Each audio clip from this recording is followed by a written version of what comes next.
last class നമ്മൾ discuss ചെയ്തിരുന്നത് welded ജോയിന്റ്സിലെ unsymmetrical sections വരുമ്പോൾ എന്തായിരിക്കും എന്നാണ് നമ്മൾ ഡിസ്കസ് ചെയ്തത് അല്ലേ.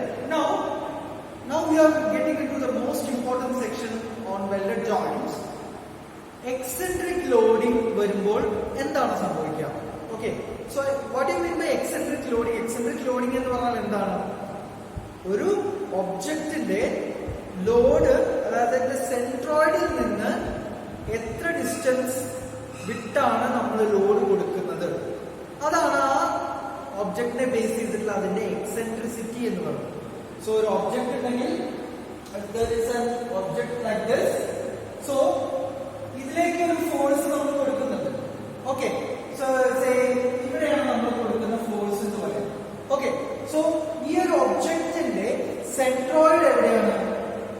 ഇതാണ് സെൻട്രോയിഡ് എന്ന് പറയുന്നത് ജി.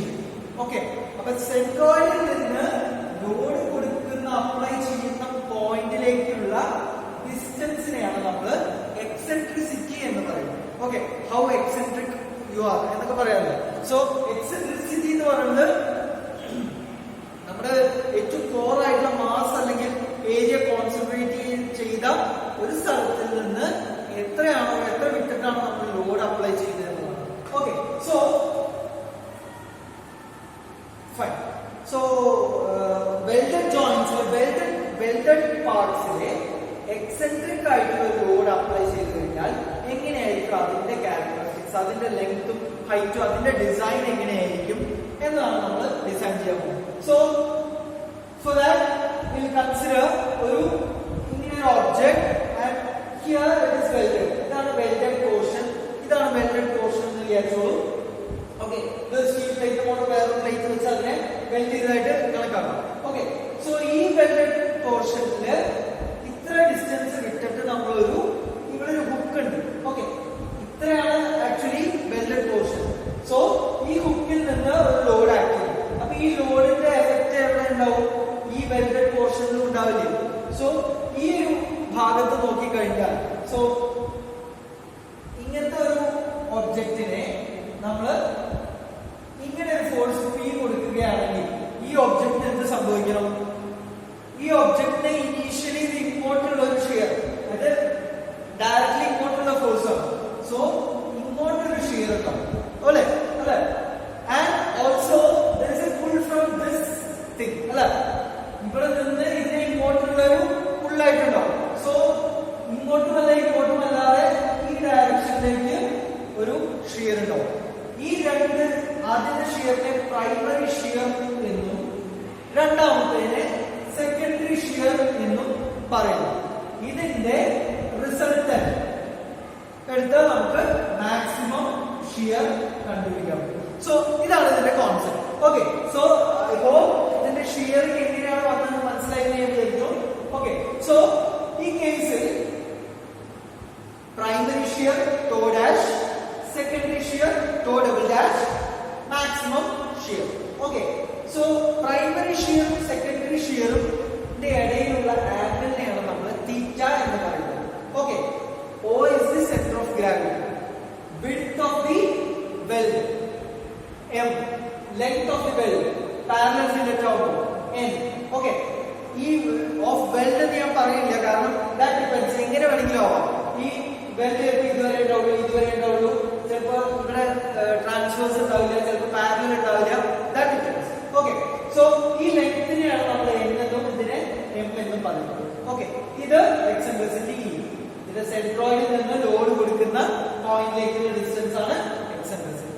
സോ ഇത് നിങ്ങൾക്ക് ഡാറ്റ ബുക്കിൽ എക്സെൻട്രിസിറ്റി എന്നുള്ള ഒരു ടോപ്പിക്കിന്റെ ഇക്വേഷൻസ് ഓൾറെഡി കൊടുത്തിട്ടുണ്ട്. ഡാറ്റ ബുക്കിൽ പേജ് നമ്പർ 91 ഈ tau dash primary shear stress കണ്ടുപിടിക്കാനും സെക്കൻഡറി ഷിയർ സ്ട്രെസ് കണ്ടുപിടിക്കാനുമുള്ള ഇക്വേഷൻ ഉണ്ട്.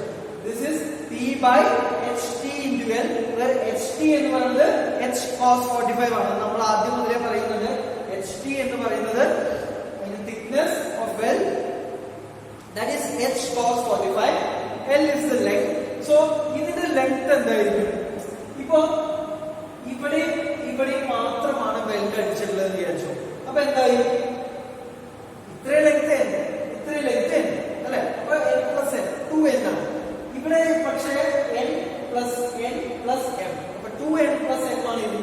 length. So L welded length എന്ന് പറയുന്നത് depends on the diagram. Okay. ഇത് ആക്ച്വലി ഡയഗ്രാമിൽ കൊടുത്തിട്ടുള്ള ഡയഗ്രാം ആണ്. ഇതിൽ എവിടെയൊക്കെ വെൽഡ് ഉണ്ടാവുന്നത് depends on the question. Okay. Tau double dash P അറിയാം.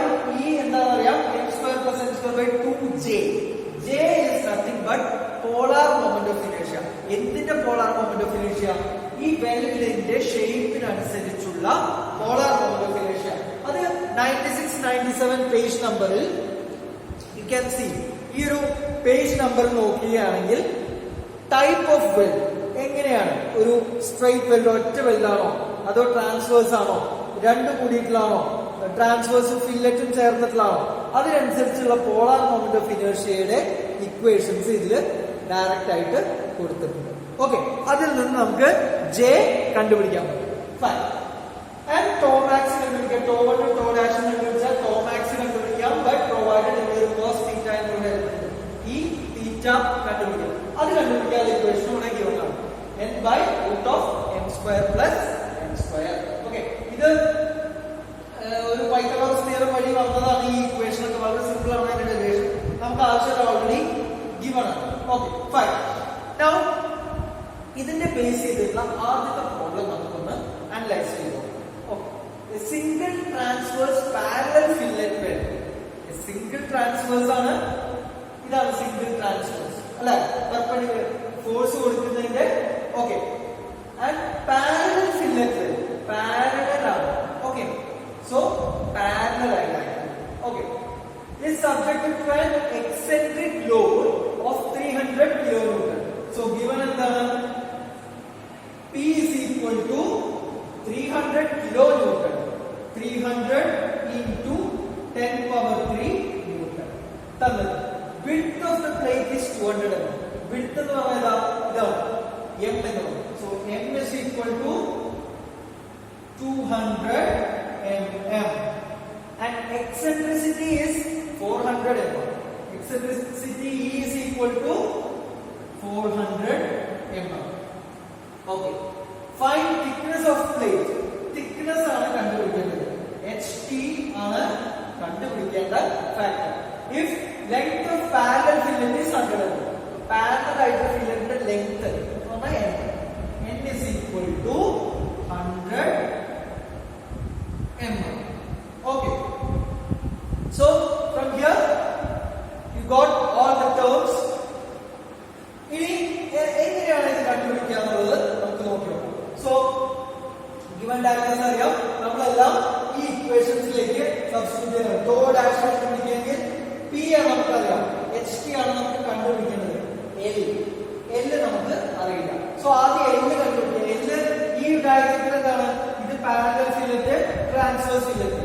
Total length is equal to 2n plus m. Okay, അപ്പോ L എത്ര കിട്ടും? n is 100, 2 into L. അപ്പൊ 200 plus 200 400 ആയിരിക്കും ലെങ്ത് എന്ന് പറയുന്നത് അല്ലേ? So L is equal to 400. Yes, 400 mm. Okay, fine. ഇനി അടുത്ത എന്താ കണ്ടുപിടിക്കുക? ടോ ഡാഷ് എന്ന് പറഞ്ഞിട്ടുള്ള ഫാക്ടർ നമുക്ക് in terms of HT ആയിരിക്കും കിട്ടുക. So tau dash is equal to 300 into 10 power 3. 300 into 10 power 3 divided by HT into 400, which is going to be 750 by HT. 750 by HT. Okay, so this is equation number 1. Now tau double dash. ഇതിൽ എന്തൊക്കെ factors? P അറിയാം, P അറിയാം, M അറിയാം, N അറിയാം, 2J നമുക്ക് അറിയാം. Okay, അപ്പൊ ആദ്യം J കണ്ടുപിടിക്കണം. J കണ്ടുപിടിക്കണമെങ്കിൽ എങ്ങനത്തെ ഫില്ലറ്റ് ആണ് അതിനനുസരിച്ചുള്ള ഇക്വേഷൻ. ഇവിടെ ഈ ഒരു ടൈപ്പിലുള്ള ഈ ഒരു മെക്കാനിസത്തിലുള്ള ഫില്ലറ്റിനെ equation is going to be J is equal to HT into, this is in page number 96, 2n plus m by 12 whole cube minus n square into n plus m the whole square by 2n plus m. Okay, ഇത്രയും വലിയൊരു equation ആണ് ജെയുടെ equation വരിക. This is in page number 96 ലെ ഏറ്റവും ലാസ്റ്റത്തെ കളിയിൽ കാണുന്ന ഇക്വേഷൻ. സോ ഇതിൽ n അറിയാം, m അറിയാം, h ഒഴിച്ച് ബാക്കി എല്ലാം. സോ ആ വാല്യൂസ് സബ്സ്റ്റിറ്റ്യൂട്ട് ചെയ്യുമ്പോൾ you will get j is equal to 3083.3 into 10 power 3 ht. Okay, this will be your answer. So j അറിയാമെങ്കിൽ എന്ത് ചെയ്യാം, നേരെ ഇതിലേക്ക് സബ്സ്റ്റിറ്റ്യൂട്ട് ചെയ്യാം. So tau w dash will be 4351.27 by ht. This is equation number 2. So tau w dash tau നമുക്ക് single dash tau dash tau w dash നമുക്ക് കിട്ടി. അതിനെ എന്ത് ചെയ്യാം, tau max ഇക്വേഷനിലേക്ക് സബ്സ്റ്റിറ്റ്യൂട്ട് ചെയ്യാം. tau max cos theta എന്ന് എഴുതുന്നു. അപ്പോൾ cos theta ആദ്യം കണ്ടുപിടിക്കാം.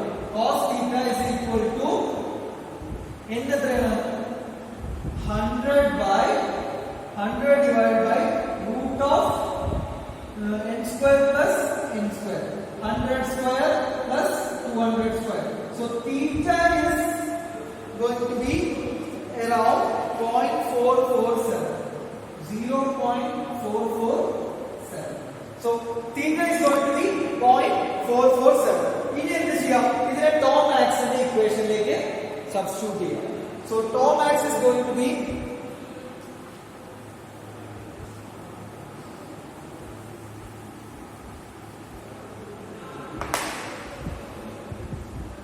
tau max equal to എത്രയാണ്, root of tau 1 square, full root. Okay, tau 1 square is 750 by ht the whole square plus tau double dash square 4351.27 by ht the whole square. Okay, plus 2 tau 1 tau double dash plus 2 into 750 by ht into 4351.27 by ht into 0.447 എന്നുള്ള ഈ equation കിട്ടും. And tau max എന്ന് പറഞ്ഞാൽ equal to 96. So ഇതിൽ നിന്ന് if you analyze this you get ht as 49.31 mm, which is nothing but h cos 45. H is equal to 69 mm. Okay, so ഇതാണ് ഇതിന്റെ method of solving this. ഈ eccentric ലോഡിങ്ങിന്റെ problem അധികം ചോദിക്കാറുണ്ട്, എപ്പോഴും ചോദിക്കുന്ന ഈ ടൈപ്പ് ഓഫ് പ്രോബ്ലം ആണ്. But this is simple if you know this concept. ഇതിന്റെ ലെങ്ത് എന്താണ്, already all these things J എടുക്കുമ്പോൾ കുറച്ച്